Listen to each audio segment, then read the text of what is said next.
জয় যিশু, praise the Lord. আমরা আরেকটি বার সুন্দর সকালে নতুন ভিডিও নিয়ে চলে এলাম। আর এই ভিডিওতে আমরা আজকে বাক্য নিয়ে আলোচনা করব।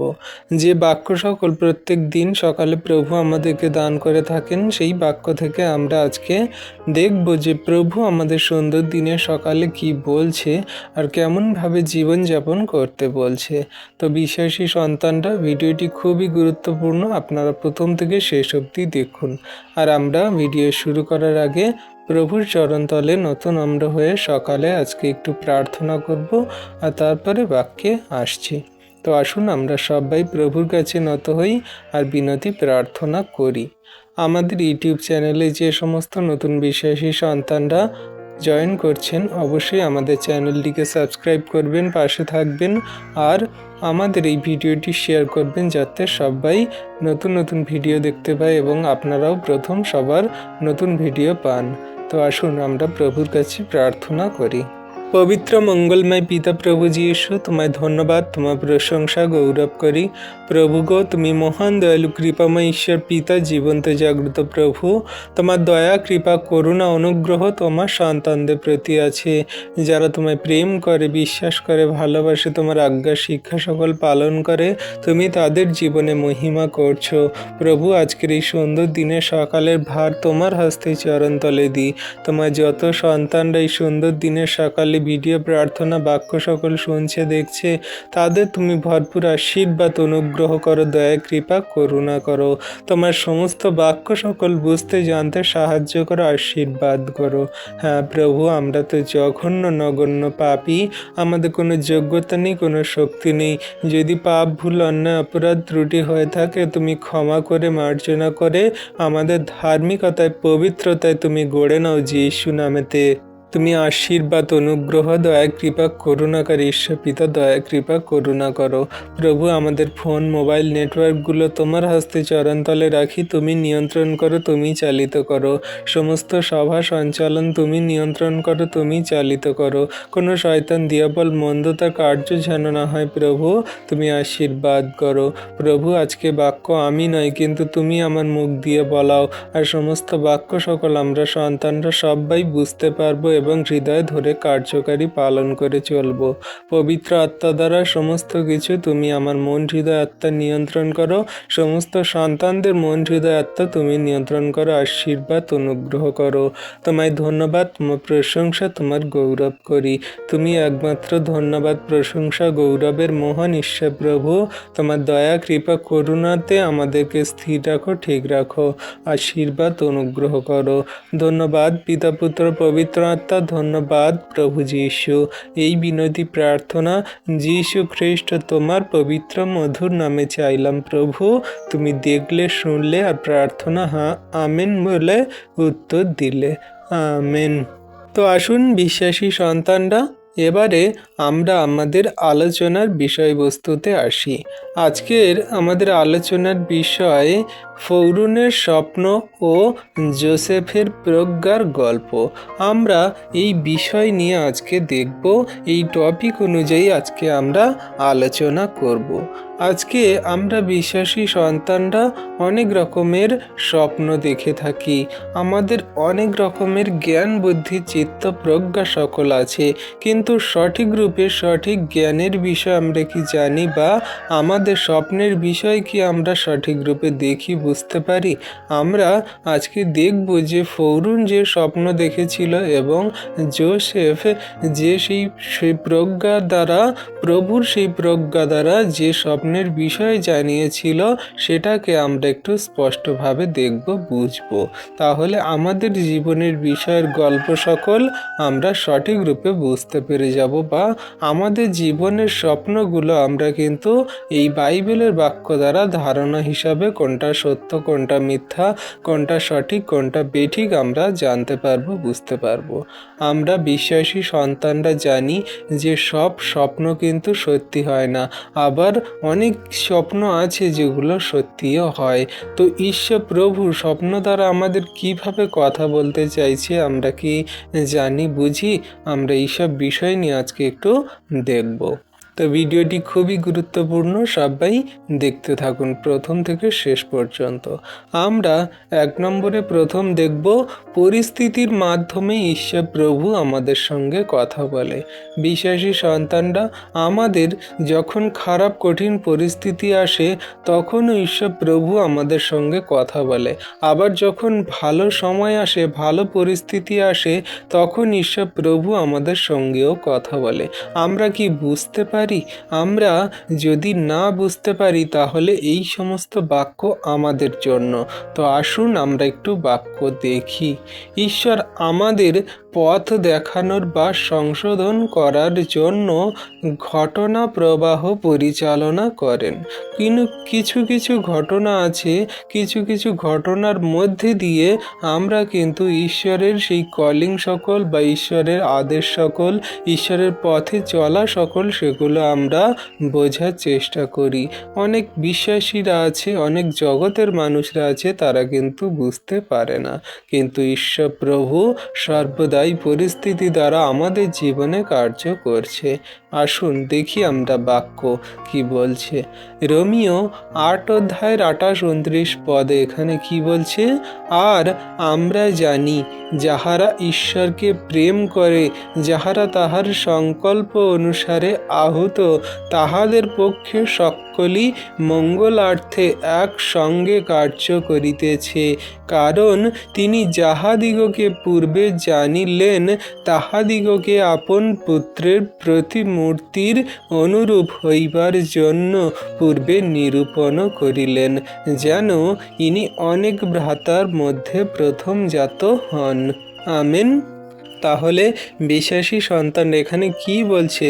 আমরা সবাই জানি যে সমস্ত আমরা বিশ্বাসীবর্গ সন্তানরা সেই ঈশ্বর প্রভুকে প্রেম করি এবং তার সেই সংকল্প অনুসারে আহুত, মানে তার বাক্যে কার্যকারিতাতে চলছি, আমাদের পক্ষে কিন্তু একসঙ্গেই সমস্ত মঙ্গলার্থে কার্য হচ্ছে। প্রতিদিন, প্রতিনিয়ত, প্রতিটা পরিস্থিতিতে, প্রতিটা ক্ষেত্রেই কিন্তু আমাদের জীবনে ঈশ্বরের মঙ্গলার্থেই কার্য হচ্ছে। ঈশ্বর প্রভু মঙ্গলজনক কার্য আমাদের জীবনে প্রত্যেকটা মুহূর্তে, প্রত্যেকটা দিনই করছে। হয়তো আমার জীবনে আজকে খারাপ কঠিন পরিস্থিতি আছে, খারাপ সময় সকল চলছে, আমি ভাবছি যে আমার সঙ্গে কি হচ্ছে, আমি তো জীবনের সঠিক পথেই চলছি, কাউকে কোনো বাজে খারাপ কিছু করছি না, কোনো রকম পাপ মন্দতা ব্যভিচার করছি না, আমার জীবনে কেন এত কষ্ট, সমস্যা, বাধা বিপত্তি, মন্দতা, রোগ ব্যাধির আত্মা, এত কেন আমার জীবনে আর্থিক সমস্যা, খারাপ কঠিন পরিস্থিতি? তাহলে এই বাক্য আজকে আপনার জন্য কি বলছে? যাহারা তাহার সংকল্প অনুসারে আহুত, তাহাদের পক্ষেই সকলই মঙ্গলার্থে একসঙ্গে কার্য করিতেছে। তাহলে যারা আমরা প্রভুর সংকল্পে চলছি, আহুত, শেষ দিন পর্যন্ত চলার জন্য আমরা মনস্থির করে নিয়েছি, তাহলে বিশ্বাসী সন্তানরা ভাবুন যে ঈশ্বর প্রভু একসঙ্গেই মঙ্গলজনক কার্য তোমার জীবনে, তোমার পরিবারের জীবনে সর্বদাই করছে। তুমি বিচলিত হয়ে না, ভাবিত হয়ে না, চিন্তিত হয়ে না, কোনো রকম মন দুর্বল করো না। ঈশ্বর প্রভু সর্বদা তোমার জীবনে কার্য করছে, তুমি শুধু বিশ্বাস রাখো। হালেলুইয়া।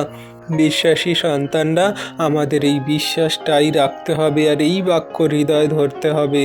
যখন খারাপ কঠিন পরিস্থিতির সমস্যা আসছে, তখন তুমি বলো যে প্রভু, আমি তো তোমার সংকল্প অনুসারে চলছি, আর তুমি তো বলেছ যে মঙ্গলার্থে একসঙ্গে আমার জীবনে, আমার পরিবারের জীবনে, সকলকার জীবনে কার্য হচ্ছে, একসঙ্গেই হচ্ছে। আমি বিশ্বাস করি তুমি মঙ্গল কার্য করছো। আজকের জীবনে আমার খারাপ কঠিন পরিস্থিতি, আমি বিশ্বাস করি কালকে এই খারাপ কঠিন পরিস্থিতি থাকবে না। আজকের আমি অসুস্থতায় রোগে পড়ে আছি, কালকে আমি থাকবো না, তুমি আমাকে ওঠাবে, সুস্থ চাঙ্গা করবে। আমি বিশ্বাস করি তোমার কাছে, আমি বিশ্বাসপূর্বক এসেছি, তুমি আশীর্বাদ করছো, আমি বিশ্বাস করি। তাই বিশ্বাসী সন্তানরা, আজকের দিনের সকালে আমরা এসেছি তার চরণতলে। আপনিও বিশ্বাস করে নিন, আপনিও এই বাক্য হৃদয়ে ধারণ করুন যে একসঙ্গে মঙ্গলার্থে আপনার জীবনে কার্য হচ্ছে। মঙ্গলার্থে মানে কি? মঙ্গলজনক বলতে কি? মঙ্গল হলো সেই সমস্ত বিষয় আপনার জীবনে আশীর্বাদ, অনুগ্রহ, ভালো বিষয় সকল, ভালো জীবনের পথ সকল, আপনার জীবনের সমস্ত কিছু ভালো দিক সকল ঈশ্বর প্রভু দেয়, যেগুলো নম্রতা, প্রেম, ধৈর্য, বিশ্বাস এবং সমস্ত আশীর্বাদের ফল সকল ঈশ্বর প্রভু দিয়ে থাকেন। তাই মঙ্গলার্থে সমস্ত কার্য সকল হচ্ছে। আপনি বিশ্বাস করুন, এই বাক্যকে হৃদয় ধরুন, কার্য ঈশ্বর প্রভু একসঙ্গেই করছে যিশু নামেতে। হালেলুইয়া। তাহলে বিশ্বাসী সন্তানরা, আজকের পর থেকে আপনারা বিচলিত হবেন না, দুর্বল হবেন না, বিশ্বাসে নড়বড়ে হবেন না, বিশ্বাসে শিথিল হবেন না, সর্বদা শক্তিশালীভাবে প্রভুর বাক্যে কার্যকারিতায় চলবেন, কারণ আমরা সবাই তার সংকল্প অনুসারে আহুত মানে চলছি, আর তিনি মঙ্গলার্থে আমাদের জীবনে কার্য করছে যিশু নামেতে। হালেলুইয়া। তো বিশ্বাসী সন্তানরা, এমনি করেই প্রভু আমাদের জীবনে কার্য করে। এবারে 29-এ কি বলছে? রোমিও 8 অধ্যায়ের 29 পদে বলছে, কারণ তিনি যাহাদিগকে পূর্বে জানিলেন তাহাদিগকে আপন পুত্রের প্রতিমূর্তির অনুরূপ হইবার জন্য পূর্বে নিরূপণও করিলেন। তাহলে দেখো, আমরা যারা প্রভুকে জানি বা প্রভু আমাদেরকে সেই জেনে, যাহাদিগকে পূর্বে জেনেছেন তাদেরকে কি করলেন না? আপন পুত্রের প্রতিমূর্তিতে অনুরূপ হইবার জন্য নিরূপণ করিলেন। তাহলে তার আপন পুত্র মানে যীশু খ্রিস্টের প্রতিমূর্তিতে হওয়ার জন্য আমাদেরকে নিরূপণ করেছেন, আমাদেরকে তার চরণতলে এনেছেন। তাহলে বিশ্বাসী সন্তানরা, একটা কথা ভাবুন যে প্রভু যীশু খ্রিস্ট কত দুঃখ, কষ্ট, যাতনা, কত সমস্যা, কত বাধা বিপত্তি, লাঞ্ছনা, গঞ্জনা, মার, আঘাত, চাবুকের সেই আঘাত সকল সহ্য করেছে, রক্ত মাংস ছিঁড়ে ছিঁড়ে পড়েছে। তাহলে তিনি কত যাতনা, কষ্ট সকল সহ্য করেছেন। আর আমরা যদি তার প্রতিমূর্তিতে হই, তাহলে আমাদের জীবনে যদি একটু দুঃখ, কষ্ট, সমস্যা আসে, কেন আমরা দুর্বল হয়ে পড়ি? কেন আমরা ভাবিত চিন্তিত হয়ে পড়ি? বিশ্বাসে আমরা সরে পড়ি বিশ্বাস থেকে। তাই এখানে বাক্য আমাদেরকে জানাচ্ছে যে তিনি মানে প্রভু যীশু খ্রিস্ট বা পিতা ঈশ্বর পূর্বে আমাদেরকে জেনেছেন যে হ্যাঁ, আমরা ধার্মিকতার পথে চলতে পারবো, আমরা তার আজ্ঞা শিক্ষা সকল পালন করতে পারবো, আমরা তার সংকল্প অনুসারে জীবনে এগিয়ে চলতে পারবো।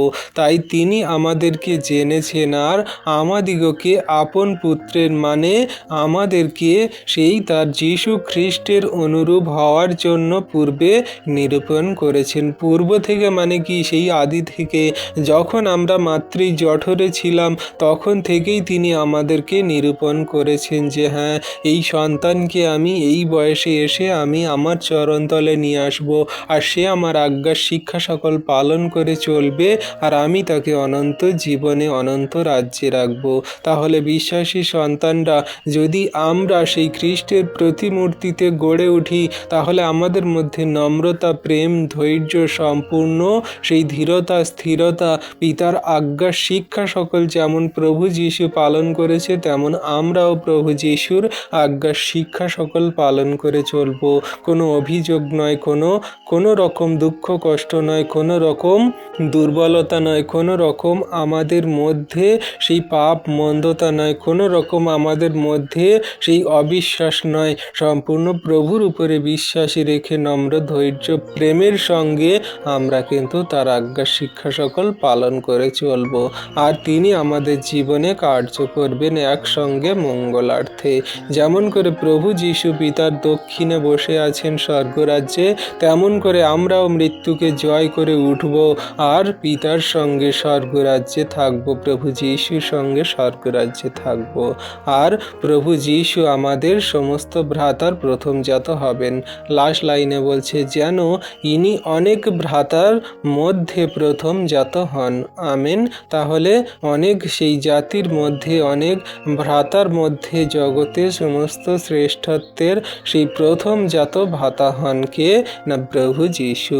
তো এমনি করে তিনি আমাদেরকে জানাচ্ছেন বাক্য দ্বারা। সমস্ত আমাদের জীবনে যত খারাপ কঠিন পরিস্থিতি, মন্দতা, বিষয় সকল আসুক না কেন, আজকের এই বাক্য আপনার জন্য, আমার জন্য, সমগ্র খ্রিস্ট বিশ্বাসীর জন্য, যাদের জীবনে সমস্ত খারাপ কঠিন পরিস্থিতি, মন্দ বিষয় সকল আসছে, সবাইকার জন্য।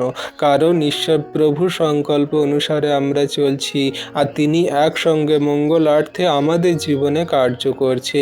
কেন কার্য করছে? না আমরা যাতে পূর্বে নিরূপণ হয়েছি, আমরা পূর্বে মনোনীত হয়েছি, পিতা ঈশ্বর আমাদেরকে জানতেন, তাই তিনি তার পুত্রের প্রতিমূর্তিতে আমাদেরকে গড়ে নিচ্ছেন, যাতে আমরা স্বর্গরাজ্যে থাকতে পারি। সেই আমাদের ভ্রাতা হতে পারেন, প্রথমজাত ভ্রাতা হতে পারেন কে? না যীশু খ্রিস্ট।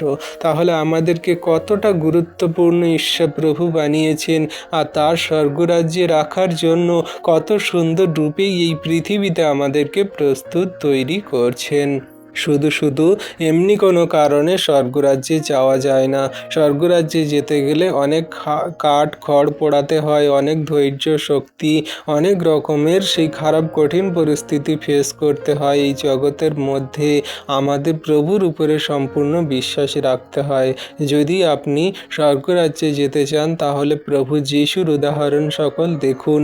তিনি কতটা দুঃখ কষ্ট যাতনা সমস্যা পেরিয়ে প্রভুর প্রতি স্থির ছিল, পিতা ঈশ্বরের প্রতি স্থির ছিল। তিনি জানতেন যে সমস্ত কিছুই আমি পিতার উপরে ভার দিয়েছি, তিনি সমস্তটাই সামলে নেবেন। তাই আমাদেরও সমস্ত কিছুই প্রভু যীশুর উপরে সেই দেওয়া উচিত। আর আমরা এটাই বলবো যে তিনি সমস্ত কিছুই সামলে নেবেন। আমরা শুধু তার উপরে বিশ্বাস করে এগিয়ে চলবো যীশু নামেতে। তো একটা সন্তান তিনি তার বাবার উপরে বিশ্বাস রাখত। সে বাবাকে বলতো যে বাবা তুমি আমার এই জিনিসটা দাও না, এটা আমার দরকার প্রয়োজন। তো সেই সন্তান তার বাবার কাছে একটা খেলনা চাইছে, তার বাবা তাকে দিচ্ছে না। তার বাবা বলছে যে বাবু কটা দিন সময় ওয়েট করো, একটু দেরি করো, আমি তোমাকে দিয়ে দেবো। আমি এখন চাকরিতে স্যালারি পাইনি বা টাকা পয়সা আমার হাতে এখন নেই, আমি দিয়ে দেবো পরে। তো সেই সন্তান তার বাবার প্রতি বিশ্বাস রেখেছে।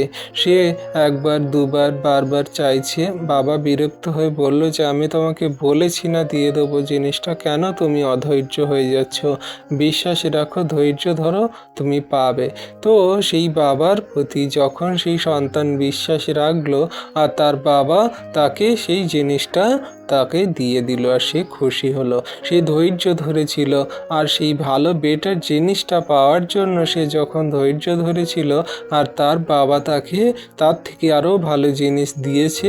সেই সন্তান যতটা আশা করেছিল, কিন্তু তার থেকেও ভালো জিনিস তার বাবা দিয়েছে, কারণ সেই সন্তান অপেক্ষা করছিল যে আমার বাবা আমাকে দেবে। তো এমনি করে আমাদের অপেক্ষায় থাকা উচিত। জীবনে যত খারাপ কঠিন পরিস্থিতির সমস্যা সকল আসুক না কেন, আমরা তার মূর্তিতে হওয়ার জন্য, তার প্রতিমূর্তিতে হওয়ার জন্য তিনি যখন আমাদের পূর্বে নিরূপণ করেছেন, তাহলে ভালো বেটার কিছু দেওয়ার জন্য তিনি আমাদের জীবনে অবশ্যই ধৈর্য সকল রাখতে বলেন। আর আমরা যখন ধৈর্য ধরি, তিনি আমাদের জীবনে এত সুন্দর মহিমা করেন, এত বড় আশীর্বাদ করেন, যেটা আমরা আশাও করিনি। তাই বিশ্বাসী সন্তানরা, এই বাক্য আজকে আমাদের জন্য।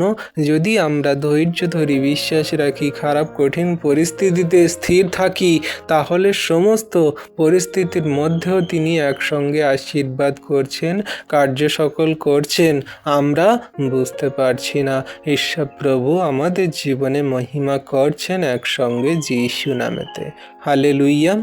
বিশ্বাসী সন্তানরা, এমনি করে আমরা বুঝতে পারি প্রভুর মহিমা এবং দয়া কৃপা করুণার সমস্ত আশীর্বাদ সকল।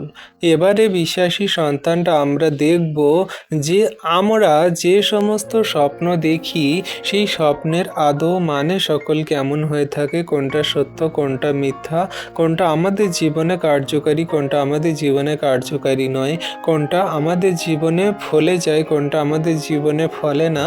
আমরা একটু এই বিষয় নিয়ে দেখব, জানব। আমরা যদি পুরনো নিয়মে সেই বিষয় সকল দেখি, যে বিষয় সকল আমরা পড়েছি সেই বিষয় আমরা একটু যদি দেখি, তাহলে বুঝতে পারবো যে আমাদের জীবনে এখন যে সমস্ত বিষয় সকল হচ্ছে সেগুলো আদৌ কিরকম বা ঠিক কিনা ভুল। কারণ আমরা জানি পুরনো নিয়মের যে সমস্ত ঘটনাবলী বিষয় সকল সেগুলো আমাদের কাছে উদাহরণ বা আমাদের কাছে শিক্ষার বিষয়। তো আমরা একটা শিক্ষা নেব, যেখানে স্বপ্ন দ্বারা মানুষ কিভাবে সত্যকে জানতে পারে বা বুঝতে পারে।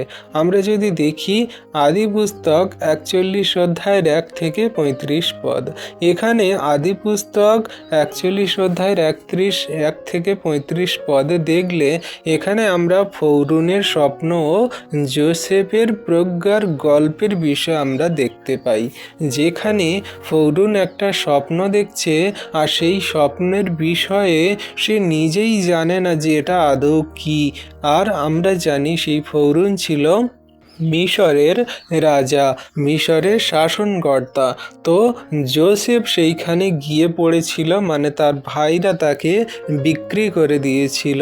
তো সেই জোসেফকে যখন বিক্রি করে দেয়া হলো যাকবের পুত্রকে, তখন সে সেই ফৌরুনের সেই মিশরে গিয়ে সেখানে সে থাকতো বন্দিত্ব রূপে। সে সেই ফৌরুনের জেলখানাতে থাকতো। তো একটা সময় হয়েছে কি, একদিন মিশরের রাজা ফৌরুন এক রাতে সে গভীর ঘুমে নিদ্রিত ছিলেন। হঠাৎ তিনি এক অদ্ভুত স্বপ্ন দেখলেন। স্বপ্নে তিনি দেখলেন নীল নদীর ধারে দাঁড়িয়ে আছেন। নদী থেকে উঠে এলো 7টি মোটা সুন্দর গাভী। তারা নদীর ধারে ঘাস খেতে লাগলো। কিছুক্ষণ পরে আবার নদী থেকে উঠলো আরও 7টি গাভী, কিন্তু তারা ছিল খুবই রোগা, দুর্বল ও কঙ্কাল সার। এবং আশ্চর্যের বিষয়, সেই রোগা গাভীগুলো সুন্দর ও মোটা গাভীগুলোকে খেয়ে ফেলল, কিন্তু তবুও তারা আগের মতোই রোগা রইল। তো এই সব দৃশ্য সেই ফৌরুন ঘুম থেকে উঠে দেখে সে চমকে গেল।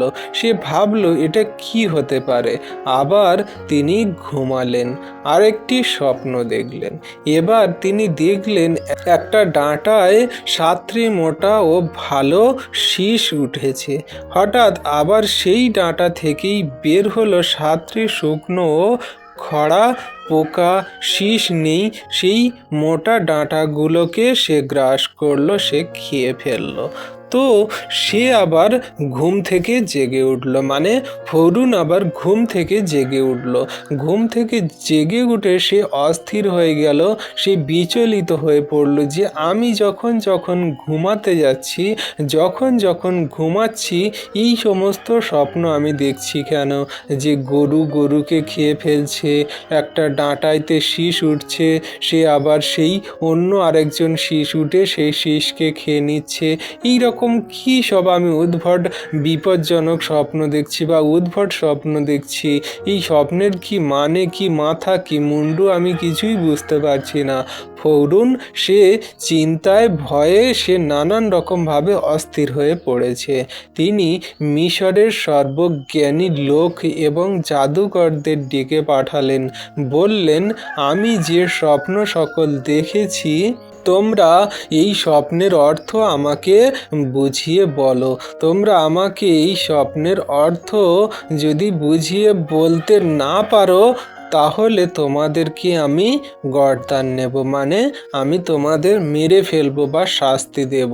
তখন রাজ দরবারে এক ব্যক্তি কথা বলছিল। সে ছিল সেই পাত্রবাহক, মানে সে কি করতো, নানান রকমের জিনিসপত্র নিয়ে সেই রাজার কাছে যেত বা নানান রকমের জিনিসপত্র নিয়ে সে এখানে ওখানে যাতায়াত করত। তো সে যাকে জোসেফ মানে যে কারাগারে বন্দি ছিল, সেই জোসেফ সে স্বপ্নের বিষয়ে ব্যাখ্যা করতে পারত। সেই ব্যাখ্যা দ্বারা সমস্ত বিষয় সকল সে জানাতে পারত। তো সে কি হয়েছিল, সেই ফৌরুন যে বলল সেই সমস্ত মানুষ যারা জ্ঞানী আছে, যারা বুদ্ধিমান আছে, সে জ্ঞানের বিষয়ে যেন বলতে পারে, তাদেরকে ডাকো।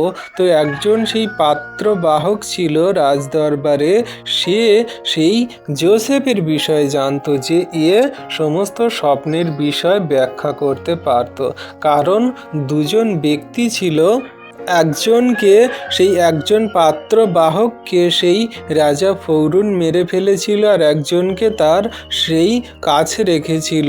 তো এই কথাটা সেই একজন পাত্রবাহক সে জানতো যে স্বপ্নের বিষয় একজন মাত্রই বলতে পারে, সে হলো সেই জোসেফ। কারণ যখন সেই পাত্রবাহক দুজনকে কারাগারে রাখা হয়েছিল, রাখার ফলে যখন তারা দুজনে স্বপ্ন দেখেছিল, আর সেই স্বপ্নের বিষয় কিন্তু সেই জোসেফ ব্যাখ্যা করেছিল, বলে দিয়েছিল। তো তখন সেই ইব্রীয় যুবক যে স্বপ্নের অর্থ ব্যাখ্যা করতে পারে, মানে এই যে জোসেফ স্বপ্নের বিষয়ে ব্যাখ্যা করতে পারে, তখন সেই পাত্রবাহক কিন্তু সেই ফৌরুনকে গিয়ে বলেছিল। আর তখন ফৌরুন জোসেফকে কারাগার থেকে ডেকে পাঠালেন। যখন কারাগার থেকে জোসেফকে ডেকে পাঠালেন, তখন জোসেফ স্নান করে পরিষ্কার হয়ে সুন্দর পোশাক পরে ফৌরুনের সামনে এসে উপস্থিত হলো। ফৌরুন তাকে দেখে বললেন, আমি শুনেছি তুমি স্বপ্নের বিষয় ব্যাখ্যা করতে পারো। জোসেফ বিনয়ের সঙ্গে উত্তর দিল, আমি নিজেই কিছুই পারি না, ঈশ্বরই আপনার স্বপ্নের সঠিক উত্তর তিনি দেবেন। তো এমনি করে তাদের দুজনের মধ্যে কথোপকথন হলো। তারপরে ফৌরুন তার স্বপ্নগুলো জোসেফকে বলল। বলতে জোসেফ মনোযোগ দিয়ে সেই সমস্ত স্বপ্নের বিষয় শুনল। শোনার পরে তিনি কিছুক্ষণ পরে বলছেন যে, হে রাজা, তুমি দুটি স্বপ্ন দেখেছ। তো দুটি স্বপ্নের অর্থ একই, আমি তোমাকে বুঝিয়ে বলছি। ঈশ্বর আপনাকে জানিয়ে দিচ্ছেন ভবিষ্যতে কি ঘটনা ঘটতে চলেছে। 7টি মোটা গাভী, ভালো শীষ, এই যে দুটো বিষয় তুমি দেখেছ, একটা হলো 7টি মোটা গাভী যে অন্য সেই রোগা কঙ্কাল গাভীকে খেয়ে ফেলছে, এবং 7টি ভালো শীষ, এটা হলো তোমাকে কি বোঝাচ্ছে, তো 7 বছর তোমার প্রচুর ফসল হবে। আর 7টি রোগা যে গাভী, সেই শুকনো শীষ বোঝাচ্ছে তার পরের 7 বছর তোমার ভয়ঙ্কর দুর্ভিক্ষ আসবে। সেই দুর্ভিক্ষ এতটাই কঠিন হবে যে আগের প্রাচুর্যের যে কথা মানুষ সকল সব ভুলে যাবে। সমস্ত তোমার আয় যা কিছু হবে সমস্ত মানুষ ভুলে যাবে। তারপর জোসেফ আরও বলল যে ঈশ্বর যেহেতু এই স্বপ্ন 2 বার দেখিয়েছেন, তাই নিশ্চিতভাবে এই ঘটনা ঘটবে, শীঘ্রই ঘটবে। জোসেফ ফৌরুনকে বুদ্ধি দিল, আপনি একজন জ্ঞানী ও বিচক্ষণ লোক, তুমি এইটাই করো। কিছু সেই ভালো লোককে তুমি নিয়োগ করো, সেই ব্যক্তি যে প্রাচুর্যে 7 বছরের দেশে ফসলের 1/5 সংগ্রহ করে সে গুদামে জমা করে রাখবে। তখন দুর্ভিক্ষের 7 বছরের সেই খাদ্য মিশর দেশকে ধ্বংসের হাত থেকে রক্ষা করবে। তো এমনি করে সেই জোসেফ কি করলো না, সেই ফৌরুনকে তিনি বোঝালেন যে তোমার সেই দেশে বা তোমার রাজ্যে এমন একটা বড় দুর্ভিক্ষ আসতে চলেছে, যেখানে তোমার সমস্ত রাজ্যের মানুষজন অনাহারে থাকবে। এত দুঃখ কষ্ট সমস্যা আসবে যে কেউ খেতে পড়তে পারবে না। 7 বছর যাবৎ এমনি করে তোমাদের সমস্ত সেই দুঃখে কষ্টে কাটাতে হবে।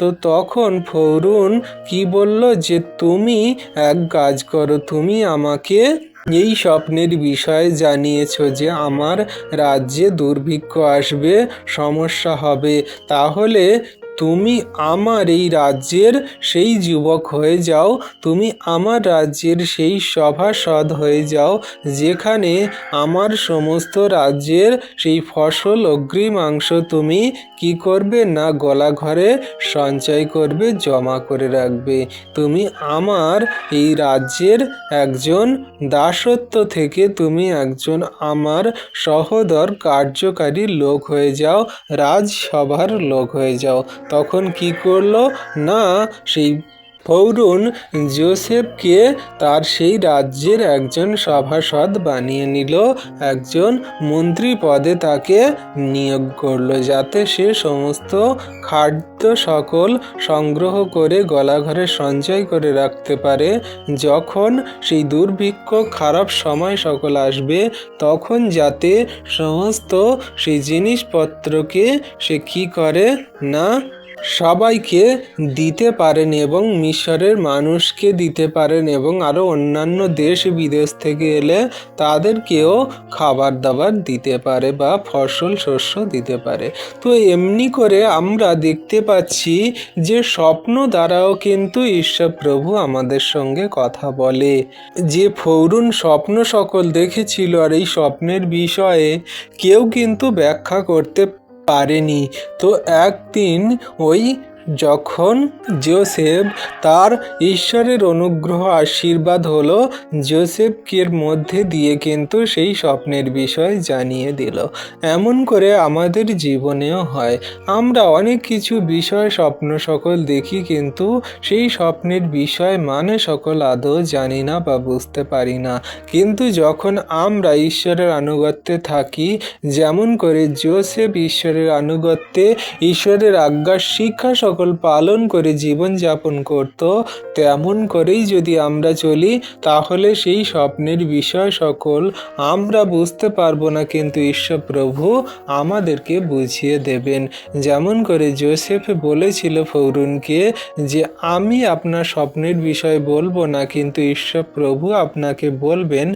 তো তেমন করে আমরা যদি কোনো স্বপ্ন এমন সংকেত দেখি যে আমাদের জীবনে খারাপ হবে বা আমাদের জীবনে ভালো হবে, তখন কিন্তু সেই পবিত্র আত্মা দ্বারা আমাদের মধ্যে ঈশ্বরের বাক্য, প্রভুর বাক্য দ্বারা আমাদেরকে বোঝায়, জানায় যে হ্যাঁ, তোমার জীবনে কোনটা ভালো, কোনটা মন্দ, কোনটা সঠিক, কোনটা বেঠিক হতে চলেছে। কারণ আমরা আমাদের জীবনের বিষয় সকল যতটা না জানি, ঈশ্বর প্রভু তার থেকে বেশি কিছু জানেন।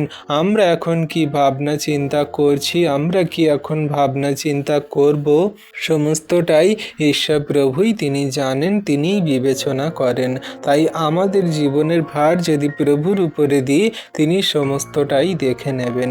তো বিশ্বাসী সন্তানরা, এই ফৌরুন আর যোসেফের গল্প দ্বারা আমাদের কাছে এটা শিক্ষা যে আমরা যদি এমনি করে প্রভুর উপরে বিশ্বাস রাখি, যেমন করে যোসেফ রেখেছিল, ঈশ্বর প্রভুও আমাদের জীবনে আশীর্বাদ করেন, আমাদের জীবনেও মহিমা করেন, যেমন করে সেই যোসেফের জীবনে করেছিল আর ফৌরুনের স্বপ্নের বিষয় জানিয়েছিল। তাহলে এমনি করে আমাদের জীবনেও হবে। তো বিশ্বাসী সন্তানরা, এখন থেকে আপনারা যে সমস্ত স্বপ্ন দেখবেন বিচলিত হবেন না, প্রভুর কাছে প্রার্থনা করুন, মন হৃদয় আত্মা দিয়ে সমস্ত কিছুই তিনি জানাবেন, সত্য সকল বোঝাবেন, দেখাবেন। কোনো রকম কোনো অসুবিধা হবে না। সমস্ত অসুবিধা থেকে, সমস্ত স্বপ্ন মন্দতা থেকে ঈশ্বর প্রভুই ওঠাবেন, তিনি তোমাকে দেখে নেবেন যিশু নামেতে। Amen, hallelujah.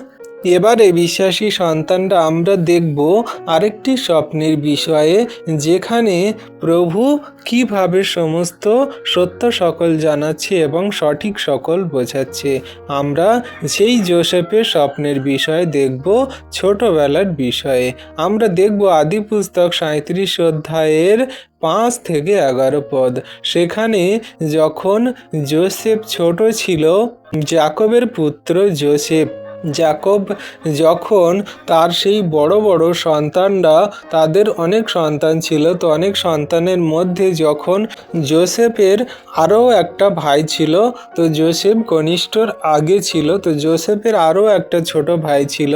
তো এই যোসেফ যখন সে একটা স্বপ্ন দেখেছিল, সেই স্বপ্নের বিষয় তার ভাইদেরকে বলেছিল, তারা কিন্তু অনেক রকমভাবে তাকে তাড়না করেছিল বা বাজে মন্দ বলেছিল, এবং তার বাবাও তাকে অনেক রকম বাজে কথা বলেছিল।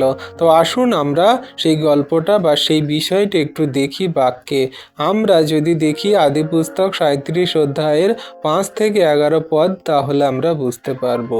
তো এখানে যদিও এটি বিরল এবং ঈশ্বরও কথা বলার জন্য স্বপ্ন ও দর্শন ব্যবহার করেন, তো সেই বিষয়ে এখানে আমরা দেখি কি বলছে। আদিপুস্তক 37 অধ্যায়ের 5 থেকে 11 পদ এখানে বলছে, আর যোসেফ স্বপ্ন দেখিয়া আপন ভাতৃদিগকে তাহা কহিলেন, ইহাতে তাহারা তাহাকে আরও অধিক দেশ করিল। সে তাহাদিগকে কহিল, আমি এক স্বপ্ন দেখিয়াছি, নিবেদন করি তাহা শুনো। দেখো, আমরা ক্ষেত্রে আটি বাঁধিতেছিলাম, আর দেখো আমার আটি উড়িয়া গিয়া দাঁড়াইয়া রহিল, এবং দেখো তোমাদের আটি সকল আমার আটিকে চারিদিকে ঘিরিয়া তাহার নিকটে প্রণিপাত করিল। ইহাতে তাহার ভাতৃগণ তাহাকে বলিল, তুই কি বাস্তবিক আমাদের রাজা হইবি? আমাদের উপরে বাস্তবিক কর্তৃত্ব করিবি? ফলে তাহারা তাহার স্বপ্ন তাহার বাক্য প্রযুক্ত তাহাকে আরও দেশ করিল। পরে সে আরও এক স্বপ্ন দেখিয়া ভাতৃগণকে তাহার বৃত্তান্ত বলিল। সে বলিল, দেখো, আমি আরও এক স্বপ্ন দেখিলাম, দেখো সূর্য চন্দ্র 11 নক্ষত্র আমাকে প্রণিপাত করিল। সে আপন পিতা ও ভাতৃগণকে ইহা বৃত্তান্ত বলিল। তাহাতে তাহার পিতা তাহাকে ধমকাইয়া কহিলেন, তুমি এ কেমন স্বপ্ন দেখিতেছ?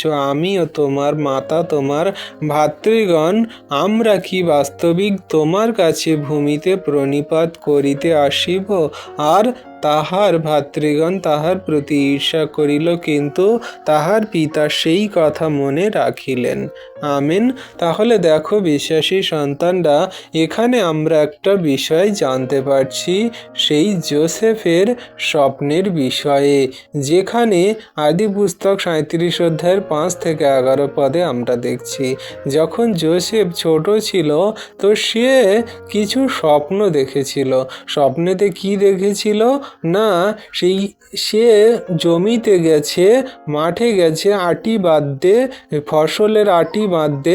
তো সেই ফসলের আটি উঠে দাঁড়িয়ে আছে, আর তার ভাইদের আটিগুলো তার চারদিকে এসে তাকে প্রণিপাত করছে, তার কাছে নত হচ্ছে। তো এই কথাটা যখন সে বলেছিল তার ভাইদেরকে, তার ভাইরা বুঝতে পারল কি, যে আমরা কিনা তাকে তার চরণতলে গিয়ে আমরা নত হয়ে তার সমস্ত কথা সকল শুনব, সে কি আমাদের রাজা হবে? এটা কি বাস্তবিক বা এটা কি বাস্তবে হতে পারে? তো তারা সেই কথাটা ভেবে তাকে দোষ করলো, ধমকালো এবং বাজে মন্দ কথা সকল বলল। এবার সেই যোসেফ আবারও একটা স্বপ্ন দেখল। সে কি দেখল না, সূর্য চন্দ্র এবং 11 নক্ষত্র তার কাছে এসে প্রণিপাত করছে। এবারে সে গিয়ে এই সমস্ত স্বপ্নের কথা তার ভাইদেরকে বলল এবং তার বাবাকেও বলল, মানে যাকবকে বলল। তো সেই যখন কথা সকল বলল, সে স্বপ্নের বিষয়ে তার ভাইরাও তো দোষ করলো এবং তার বাবাও যাকবও তাকে ধমকালো, রাশ দিল যে তুমি এ কী স্বপ্ন দেখেছো, কি বলছো? আমি তোমার মা সবাই মিলে আমরা তোমার চরণতলে প্রণিপাত করবে এবং তোমার ভাইরাও তোমার চরণতলে প্রণিপাত করবে। এটা কি হতে পারে? এটা তুমি কি বলছো? এটা কোনোদিনই সম্ভব নয়। এমনি করে তার ভাইরা তার বাবা তাকে ধমকালো, বাজে মন্দ কথা বলল, তাকে সেই অনেক রকমভাবে চুপচাপ থাকতে বলল। তো এমনি করে কিন্তু সমস্ত কথা হয়ে গেল। তো সেই কথা সকল হয়ে যাওয়ার পরে কিন্তু তার পিতা মানে যাকব এই সমস্ত কথা মনে সংগোপন করে রেখেছিল। আর তারপরে আমরা জানি যে যোসেফ যখন সেই বিক্রি হয়ে গেল মিশরে, আর সেখানে বিক্রি হয়ে যাওয়ার পরে সেই আমরা যে গল্প সকল দেখলাম যে ফরউন আর যাকবের এই যোসেফের সেই গল্প সকল, যখন সেই ফরউন স্বপ্ন দেখলো আর যখন কারাগারে বন্দি ছিল তখন সেই কারাগার থেকে এসে সে সমস্ত স্বপ্নের বিষয় জানালো। আর সেই ফরউন কি করলো না যোসেফকে রাজা পদে নিয়োগ করলো। আর তারপরে সমস্ত বিষয় সকল সে জানানোর পরে সে রাজা পদে নিয়োগ হলো। আর যখন তারপরে সেই দুর্ভিক্ষ সময় সকল এলো, যাকবের সমস্ত সন্তানদের দুর্ভিক্ষ এলো আর তারা মিশরে এলো, এসে সেই ফরউনের যে রাজপদে নিয়োগ করা হয়েছিল যোসেফকে, সেই যোসেফের কাছে এসে তারা খাদ্য চাইতে লাগলো। আর সেই যোসেফ বুঝতে পেরেছিল যে এরা আমার ভাইরা, তখন তাদেরকে পরীক্ষা করে তাদেরকে সেই সমস্ত বিষয় সকল জানালো, তাদেরকে আপন করে নিল আর যাকবকে ডেকে পাঠালো মিশরে। তারা সবাই সেই মিশরে চলে এলো। মিশরে চলে আসার পরে তারা সেখান থেকে সমস্ত কিছু সেই পেয়েছিল, তারা সমস্ত কিছু পেয়েছিল যা সেই তাদেরকে দেওয়া হয়েছিল, মানে সমস্ত কিছুই সেই আশীর্বাদে অনুগ্রহে সেই দেয়া হয়েছিল। তো সমস্ত কিছু এমনি করে যা ঈশ্বর প্রভু মনোনীত করে রেখেছেন তা তাদের জন্যই কিন্তু দিয়েছিল, যা যোসেফের জন্য করেছিল ঈশ্বর প্রভু। তাহলে এমনি করে আমরা দেখছি যে স্বপ্ন দ্বারাও কিন্তু ঈশ্বর প্রভু আমাদের অনেক কিছু শেখায়, জানায়, দেখায়।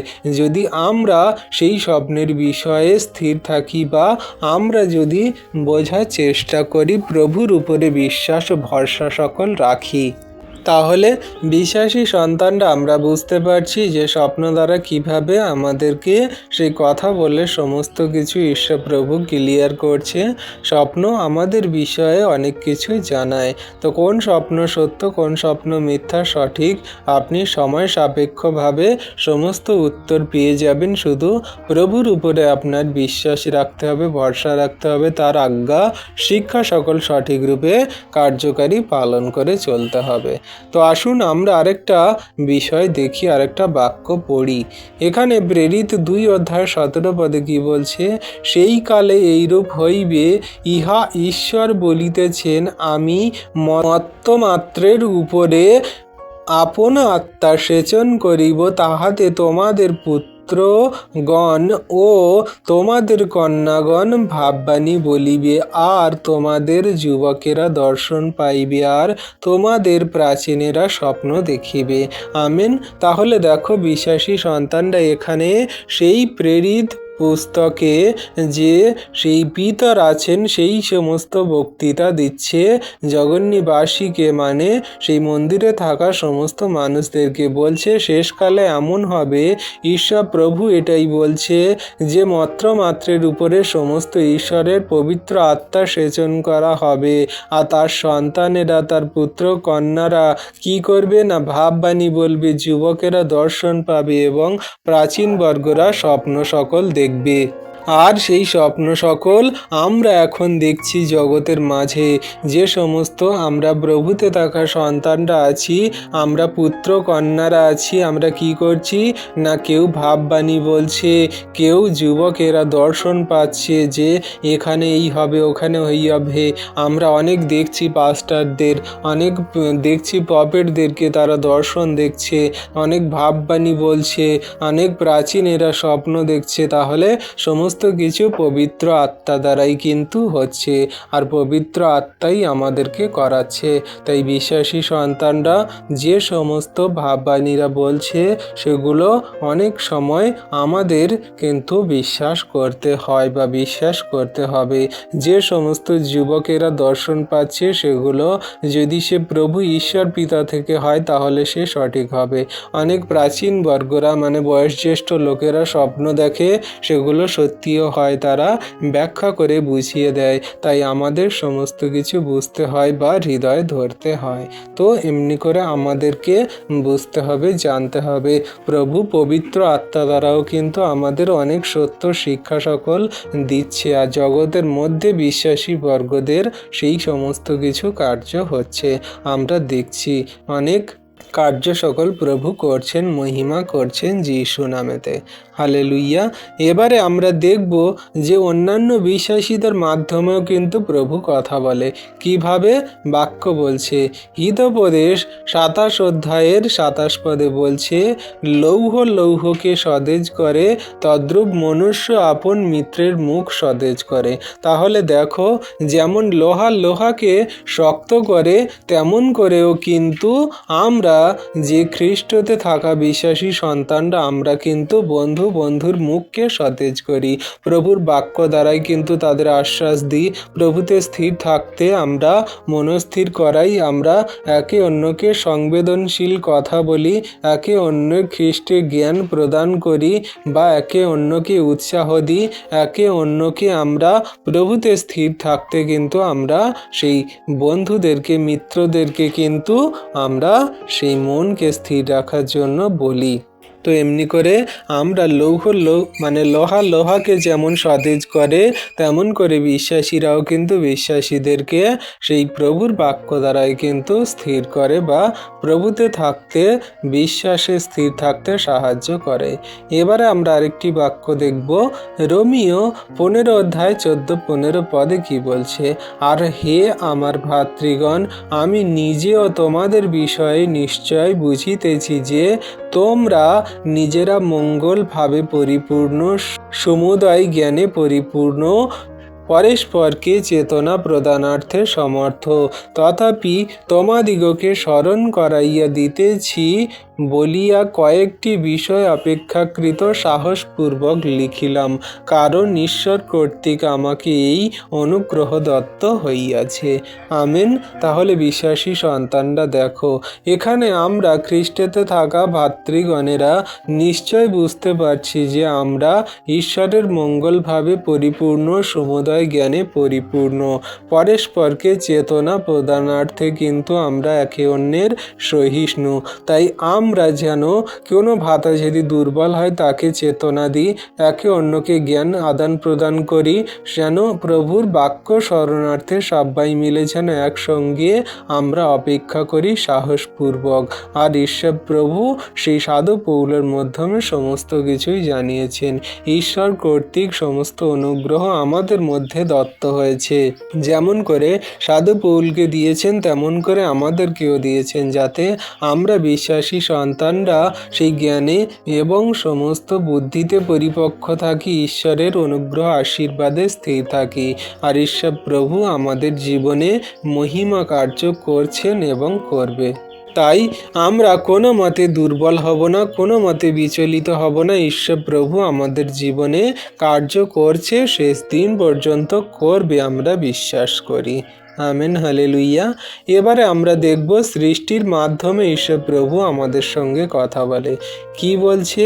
প্রকৃত ঈশ্বরের মহিমা, শক্তি ও অস্তিত্ব ঘোষণা করে ঈশ্বর প্রভু আমাদেরকে জানায়।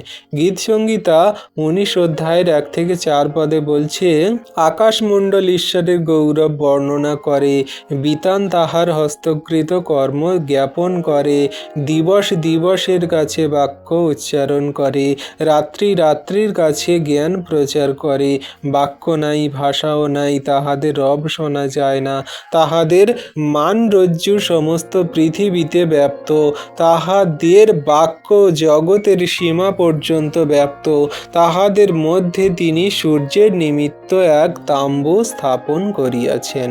আমেন। তাহলে দেখো বিশ্বাসী সন্তানরা এখানে কত সুন্দর রূপেই জানিয়ে দিচ্ছে যে সমস্ত এই জগতের সৃষ্টি আকাশমণ্ডল ঈশ্বরের গৌরব বর্ণনা করছে। সমস্ত বিতান হস্তকৃত জগতের যা কিছু সেই বস্তু আমরা দেখছি, সমস্ত কর্ম সকল জ্ঞাপন করছে, ঈশ্বরের মহিমা প্রকাশ করছে। দিন দিনের কাছে বাক্য প্রচার করছে, রাত রাতের কাছে ঈশ্বরের জ্ঞান প্রচার করছে। কোনো বাক্য নাই, কোনো ভাষা নাই, রব নাই, সমস্ত কিছু মানরজ্য পৃথিবী ব্যাপ্ত পর্যন্ত ঈশ্বরের সীমা। তাহলে দেখো ঈশ্বর প্রভু সমস্ত সৃষ্টি দ্বারা কেমন করে আমাদের কাছে কথা বলছে, জানাচ্ছে। সমস্ত এই বিশ্ব ব্রহ্মাণ্ড আমাদের ঈশ্বর প্রভুর মহিমা প্রকাশ করছে। শুধু একমাত্র মানুষ তা করছে না, বা একমাত্র মানুষ তার ঈশ্বরের গৌরব প্রশংসা করছে না। আমরা যেন ঈশ্বরের গৌরব প্রশংসা ধন্যবাদ করি, যা ঈশ্বর প্রভু এই পৃথিবীতে সৃষ্টি করেছেন সমস্ত কিছুই আমাদের জন্য। আমরা যেন তার মহিমা ধন্যবাদ প্রশংসা গৌরব করি সমস্ত পরিস্থিতিতে, সমস্ত কিছুতে। আরেকটি বাক্য কি বলছে? রোমিও 1:20-23 পদে আমাদেরকে বলছে, ফলত তাহার অদৃশ্য গুণ অর্থাৎ তাহার অনন্ত পরাক্রম ঈশ্বরত্ব জগতের সৃষ্টি কাল অবধি তাহার বিবিধ কার্যে বোধগম্য হইয়া দৃষ্টি হইতেছে। এই জন্য তাহাদের উত্তর দিবার পথ নাই, কারণ ঈশ্বরকে জ্ঞাত হইয়াও তাহারা তাহাকে ঈশ্বর বলিয়া তাহার গৌরব করে নাই, ধন্যবাদও করে নাই, কিন্তু আপনাদের তর্ক বিতর্কে অসার হইয়া পড়িয়াছে এবং তাহাদের অবধ হৃদয় অন্ধকার হইয়া গিয়াছে। আপনাদিগকে বিজ্ঞ বলিয়া তাহারা মূর্খ হইয়াছে এবং ক্ষয়নীয় মনুষ্যের পক্ষে চতুর্পদ সরীসৃপ প্রতিমূর্তি বিশিষ্ট প্রতিকৃতির সহিত অক্ষয় ঈশ্বরের গৌরব পরিবর্তন করিয়াছে। আমেন। তাহলে বিশ্বাসী সন্তানরা এখানে জগতের সেই সমস্ত মানুষদের বিষয়ে কথা বলা হচ্ছে যেখানে ঈশ্বর প্রভু সমস্ত বিশ্ব ব্রহ্মাণ্ডের সৃষ্টিকর্তা, তিনি ঈশ্বরত্ব পরাক্রম সৃষ্টি কাল অবধি সমস্ত কিছু মানুষের কাছে দেখিয়ে দিচ্ছে, জানিয়ে দিচ্ছে। তাও জগতের মানুষরা তারা তর্ক বিতর্ক দ্বারা সত্য ঈশ্বরের গৌরব সকল তারা কি করছে না, চতুর্পদ প্রাণী, পক্ষী, সরীসৃপ নানান রকম মূর্তি বিশিষ্টতে তারা পরিবর্তন করে সত্য ঈশ্বরের, অক্ষয় ঈশ্বরের গৌরব সকল তারা পরিবর্তন করে দিচ্ছে। তাকে তারা ঈশ্বর বলে মানছে না, গ্রহণ করছে না। কিন্তু ঈশ্বর প্রভু সমস্ত সৃষ্টি দ্বারাই মানুষকে জানাচ্ছে যে আমি একমাত্র ঈশ্বর প্রভু, তোমরা আমাকেই উদ্ধারকর্তা ত্রাণকর্তা বলে গ্রহণ করো, মহিমা প্রকাশ করো। আর দেখো যুগান্ত পর্যন্ত আমি তোমাদের সঙ্গে সঙ্গে আছি, তোমাদের আশীর্বাদে অনুগ্রহে পরিপূর্ণ করছি। যে আমার উপরে বিশ্বাস করে, আমার আজ্ঞা শিক্ষা সকল পালন করে, সে বিনষ্ট হবে না কিন্তু অনন্ত জীবন পাবে। তাহলে বিশ্বাসী সন্তানরা আজকে আমরা যদি প্রভুর উপরে বিশ্বাস করি, তার আজ্ঞা শিক্ষা সকল পালন করি, তিনি আমাদের জীবনে মহিমা কার্য সাধন করছেন, করবেন অনন্ত কাল অবধি। তাই বিশ্বাসী সন্তানদের কাছে একটাই অনুরোধ, আপনারা জগতের সমস্ত মন্দ বিষয়গুলো ত্যাগ করুন। ঈশ্বর প্রভু বাক্য দ্বারা আমাদের কি কি জানাচ্ছে, বোঝাচ্ছে, সেগুলো ফলো করুন, বুঝুন, জানার চেষ্টা করুন, সেই মতো জীবনে এগিয়ে চলুন। ঈশ্বর প্রভু আমার আপনার সমগ্র খ্রিস্ট বিশ্বাসী এবং জগন্নিবাসী মানুষ যারা প্রভুর উপরে বিশ্বাস করে আসবে তার চরণতলে, তাদের জীবনে মহিমা কার্য করবেন যিশু নামেতে। তাই বিশ্বাসী সন্তানরা আজকের সকালে প্রভু বাক্য দ্বারাই আমাদেরকে জানাচ্ছে, সমস্ত স্বপ্নের মাধ্যমে, সমস্ত সৃষ্টির মাধ্যমে, সমস্ত সেই জগতের সমস্ত প্রত্যেকটি বিষয় সকল দ্বারা আমাদেরকে জানাচ্ছে যে তিনি একমাত্র উদ্ধারকর্তা, ত্রাণকর্তা, জীবনদাতা, মুক্তিদাতা, তিনি একমাত্র আদি অন্ত, তিনি একমাত্র সৃষ্টি, তিনি একমাত্র শুরু। তিনি আমাদের জন্যই সমস্ত কিছুই দিয়েছেন, আমাদের সেই ভালো হওয়ার জন্য, ভালো থাকার জন্য। তাই বিশ্বাসী সন্তান ঈশ্বর প্রভু আমাদেরকে সমস্ত কিছু দানে, আশীর্বাদে, অনুগ্রহে পরিপূর্ণ করছে এই বাক্য দ্বারাই আমরা বিশ্বাস করি। ঈশ্বর প্রভু আপন বাক্যে সকলকে আশীর্বাদ করুন। আমেন। তো বিশ্বাসী সন্তানরা, আজকে যে বাক্য সকল সুন্দর সকালে আমরা পড়লাম, বুঝলাম, আলোচনা করলাম, আশা করি ঈশ্বর প্রভু আপনাদেরকে অনেক আশীর্বাদ অনুগ্রহ করেছেন, আমরা বিশ্বাস করি। তো আসুন আমরা প্রভুর কাছে নত হই, আর এই বাক্য অনুযায়ী আমরা প্রভুর কাছে একটা ছোট্ট বিনতি প্রার্থনা করি। পবিত্র মঙ্গলময় পিতা প্রভু যীশু, তোমায় ধন্যবাদ, প্রশংসা, গৌরব করি।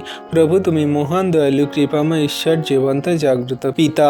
আজকে যা কিছু বাক্য সকল তুমি দান করলে, সমস্ত বাক্য হৃদয়ে যাতে ধরে রাখতে পারি, কার্যকারী পালন করে চলতে পারি, তুমি আশীর্বাদ করো। কোনো মতে যেন শয়তান, দিয়াবল, মন্দতা তোমার বাক্য চুরি না করে নেয়। তুমি বাক্য দ্বারাই আমাদেরকে বুঝতে, জানতে সাহায্য করো যে কোনটা সত্য, কোনটা মিথ্যা, কোনটা সঠিক, কোনটা ঠিক। হ্যাঁ প্রভু গো, আমরা যেন সমস্ত খারাপ কঠিন পরিস্থিতিতে স্থির থাকি, তোমার বাক্য আজ্ঞা পালন করি। স্বপ্ন দ্বারা তুমি আমাদেরকে জানিয়ে দিয়ে থাকো, আমাদের জীবনে সৃষ্টি বস্তু দ্বারা, সমস্ত পৃথিবী বিশ্বমণ্ডল দ্বারা তুমি সমস্ত কিছুই আমাদের জানিয়ে দিয়ে থাকো, আশীর্বাদ অনুগ্রহ করে থাকো।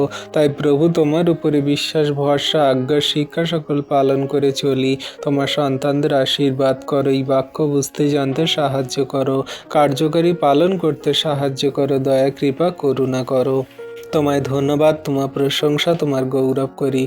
তুমি ধন্যবাদ, প্রশংসা, গৌরবের ঈশ্বর প্রভু এমনি করে আশীর্বাদে, অনুগ্রহে পরিপূর্ণ করো, তোমার সন্তানদের জীবনে মহিমা করো। হ্যাঁ প্রভু, তোমায় ধন্যবাদ, প্রশংসা, গৌরব করি। সারাদিনের ভার প্রভু তোমার হস্তে চরণতলে দিই। দুর্ঘটনা, বিপদ, অ্যাক্সিডেন্ট থেকে রক্ষা করো। তোমার সন্তানদের সুন্দরভাবে গন্তব্যে যাতায়াত করতে সাহায্য করো, জীবন সকল সুন্দর করো, আশীর্বাদে, অনুগ্রহে পরিপূর্ণ করো। ধন্যবাদ পিতা, পুত্র, পবিত্র আত্মা। ধন্যবাদ প্রভু যীশু।